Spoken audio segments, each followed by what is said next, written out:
Hay momentos notables y curiosos en la historia, en que parecen reunirse de manera sincrónica una verdadera constelación de figuras en un ámbito determinado, que permite un desarrollo cultural genial y digno de admiración. Me parece que eso fue lo que sucedió en la Atenas del siglo V a.C., cuando tuvo lugar el desarrollo de la filosofía y el teatro, ciertos avances en la ciencia, la arquitectura y la escultura, así como una consolidación de fondo en la democracia y en la ética. Algo similar, en un escenario distinto, se dio en Francia durante el siglo XVIII, cuando se congregaron los pensadores de la Ilustración, provocando un cambio filosófico, una reorientación política y esa ambiciosa empresa que fue la enciclopedia. Se podría decir que es lo que sucedió de alguna manera en el Imperio Austrohúngaro durante la segunda mitad del siglo XIX y los primeros años del siglo XX. Esa creación secular, con decisiva presencia en la Europa central y oriental, antes de 1800 cumplió ciertas misiones históricas relevantes para el viejo continente. Desde luego ser una base cultural del catolicismo, pero fue mucho más que eso, como veremos. Además debió resistir las amenazas del Imperio Otomano, otra de las grandes fuerzas de la época. Finalmente extender la civilización occidental por territorios que muchas veces tenían influencias históricas y culturales diversas. Sin duda vale la pena traer esto a nuestros comentarios históricos de BioBio TV. Una revisión del mapa imperial permitía apreciar una impresionante extensión a través de Europa, pues incluía territorios tan distintos como los de Austria y Hungría, Checoslovaquia y Polonia, Rumania, el reino de los serbios, croatas y eslovenos, además de algún territorio italiano. En cualquier caso, no debemos suponer que dicho territorio es exactamente igual al de las futuras naciones que nacieron de su desmembramiento, pero esta breve descripción muestra un criterio fundamental: la capacidad de integrar sociedades, pueblos y zonas diversas dentro de una unidad política y administrativa. El imperio tenía aspectos interesantes y sin duda complejos. Si seguimos el estudio de William Johnston en su complejo y notable libro El genio austrohúngaro, historia social e intelectual, 1848-1938, publicado por KRK el 2009, el imperio tuvo tres claves. Fueron la administración, o la burocracia imperial, el ejército, objeto de admiración de obras musicales y literarias, y la Iglesia Católica, pese a que dentro del territorio imperial coexistían numerosas confesiones en un marco de relativa tolerancia y diversidad, y que hubo gérmenes de anticlericalismo en diversos momentos. En efecto, se trataba de un mundo donde coexistía la unidad y ciertas contradicciones, de una manera casi natural y al ritmo de la tradición. Por lo mismo, al interior de sus fronteras coexistían el catolicismo oficial y relevante en muchos aspectos, en la educación por ejemplo, pero donde otras confesiones se expresaban y desarrollaban con relativa libertad: el judaísmo, el protestantismo, los musulmanes y por cierto los no creyentes. Además existía unidad política y administrativa, pero en un contexto en el cual surgían los nacionalismos, expresados en la cultura, en la lengua y en otras dimensiones de la vida. Sin duda, era una sociedad aristocrática, donde un grupo de personas ostentaban el prestigio social y el poder político, además de otras prebendas y derechos que otros no gozaban. No obstante, permitía también el desarrollo intelectual y social de gente capaz, que veía en las universidades o en su trabajo la posibilidad de surgir y destacar en la vida. Por otra parte, se trataba de una sociedad en la cual coexistía la innovación y la vitalidad intelectual, que se combinó después con la ruina económica en lo que se ha descrito como el crepúsculo vienés. Vale la pena mencionar dos temas más. El primero es el incipiente desarrollo del pacifismo, que surgió a través de figuras como Bertha von Suttner, o las conferencias por la paz, cuya mayor contradicción se expresaría en la preparación para la guerra en primer lugar y posteriormente en el estallido efectivo de la Primera Guerra Mundial en el seno mismo del imperio.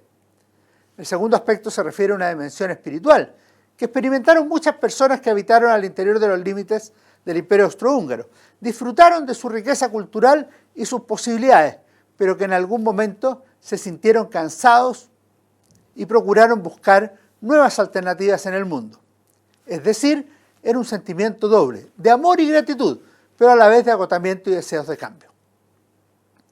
En el plano intelectual se pueden destacar varias cosas interesantes. aunque teniendo en consideración esa crítica o prevención que hace Tony Judt a figuras como Stefan Zweig o a otros intelectuales que admiraban el imperio austrohúngaro.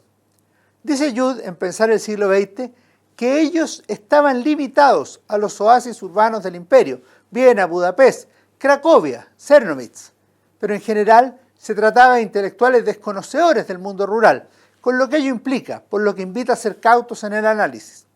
Sin perjuicio de eso, no cabe duda que esa sociedad culta y desarrollada que muchos admiraban tenía diversos aspectos relevantes.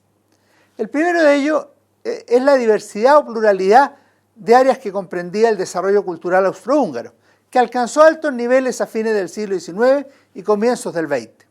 El arte, la música, la literatura, la ciencia, la medicina, la vida universitaria, la filosofía, la sociología o lo que sería la ciencia política y el derecho son todas áreas que tuvieron cultivadores y libros, conferencias y grupos de interés que avanzaron con nuevos conocimientos, debates intelectuales importantes y contradictorios, libros originales e incluso con grupos relevantes. El segundo aspecto que destaca es la inmensa cantidad y calidad de figuras que representaron ese mundo cultural en sus diversos ámbitos. Hubo algunas figuras preeminentes y que tendrían larga influencia. Sin agotarlas, por supuesto, podemos mencionar a Sigmund Freud en la psicología, Hans Kelsen en la teoría del derecho, Johann Strauss padre y Johann Strauss hijo, ambos en la música, el primer autor de la marcha Radetzky de 1848, que dio origen a un libro con el mismo título, del gran escritor Joseph Roth, y el segundo Strauss fue el creador del Danubio Azul. El Círculo de Viena tuvo muchas figuras valiosas, desde Moritz Schlick hasta Karl Popper, pasando por Rudolf Carnap y Otto Neurath, entre otros. Numerosos escritores y pensadores se agregan a los ya mencionados, von Hofmannsthal, Robert Musil, Stefan Zweig y tantos más. La tercera idea es la relevancia del mundo intelectual judío en la vida cultural del imperio. Numerosos escritores, científicos, pensadores y músicos eran de origen judío, en una cultura que vio desarrollarse tanto el antisemitismo como el sionismo dentro de los límites del imperio. Así lo resume el propio Johnston. Ningún otro grupo étnico produjo tantos pensadores de tamaña originalidad y trascendencia, teóricos como Freud, Husserl, Kelsen, Wittgenstein, Mahler, por no hablar de escritores como Schnitzler, Krauss, Bloch o Roth. Además de estos genios creativos, fueron de origen judío un gran número de pensadores productivos en todos los campos, con la excepción de la etnología, dice el autor del Genio austrohúngaro. Por cierto, esto no excluye que hubiera pensadores o figuras relevantes de otras religiones, etnias o grupos dentro de la sociedad. Finalmente, no podemos dejar de mencionar ciertos elementos clásicos, en tanto perduran en el tiempo y siguen teniendo relevancia cultural hasta hoy. Numerosas construcciones resistieron el paso del tiempo, al igual que algunas obras artísticas, literarias y musicales que quedaron para la posteridad, que tuvieron expresión en el cine y en la filosofía y de las cuales se puede disfrutar hasta el presente y seguramente se seguirá haciendo durante mucho tiempo. El mundo del imperio austrohúngaro, la cultura de Viena en su época, pero también de Budapest y de otras ciudades, era la representación de la seguridad para quienes tuvieron la posibilidad de disfrutarlo, crecer en su interior, gozar de sus bienes. Lo resume muy bien, aunque de manera triste y terminal, el escritor Stefan Zweig, en su notable libro El mundo de ayer, en un capítulo titulado precisamente El mundo de la seguridad. Si busco una fórmula práctica para definir la época de antes de la Primera Guerra Mundial, la época en que crecí y me crié, confío en haber encontrado la más concisa al decir que fue la edad de oro de la seguridad.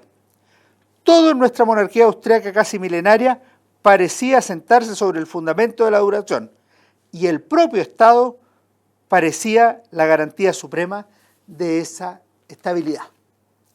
Sin embargo, como sabía Zweig cuando escribió y publicó esta obra, El mundo de la seguridad de siglos, ese mundo de tan riquísima cultura de comienzo del siglo XX estaba llegando a su fin y sería sacudido por la Primera Guerra Mundial.